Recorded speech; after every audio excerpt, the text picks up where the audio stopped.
Talama kumano ang nakawan sa gitnang bayan sa San Mateo, Rizal, pero mas mababa na raw ang bilang nito kumpara nung nakaraang taon. Malaking tulong daw kasi ang mga ikinabit na CCTV sa lugar. Balitang hatid ni Cesar Apolinario.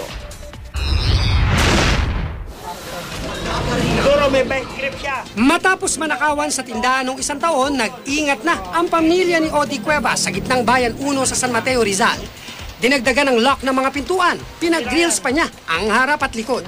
Pero nanakawan pa rin ang 3 beses ngayong taon. Pinakahuli nitong nakaraang linggo, sinimot daw ng magnanakaw ang tip box at nagdala ng iba pang gamit at paninda. Siguro may script siya.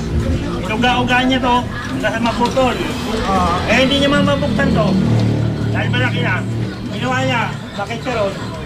Nilagari niya. Bakit siya? Ang kapitbahay niyang si Vanji Santos, 4 na beses na rin nanakawan ang tinitirahang compound. Natangay ang mga alahas at ilang appliances. Spare parts ng kotse sa tinitirahan niyang bahay ang pinakahuling ninakaw. Sabi nung kaibigan ko, naku baka tayo isunod. Hindi naman namin nakalain nung kinabukasan, yun na nga isinunod.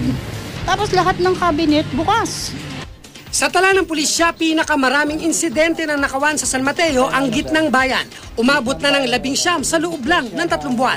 Pero nabawasan pa raw ang bilang na ito kumpara sa insidente ng krimen noong isang taon. Malaking tulong daw ang itinanim na CCTV sa mga kalye sa buong San Mateo.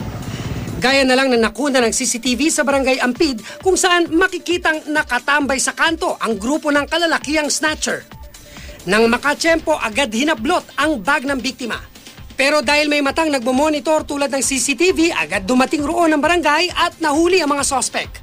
Ito po yung instruction ni Chief PNP, sir, na maglagay ng isang pulis sa bawat barangay. Kasama po rin sila dito, sir, sa panghuli, sa pag-ayos ng mga problema. Kung yan ang mga problema na yan, ay pang-domestic lamang, sir. Bukod sa kaso ng snatching at pagnanakaw, malaking tulong din daw ang CCTV sa mga biktima ng aksidente sa kalsada.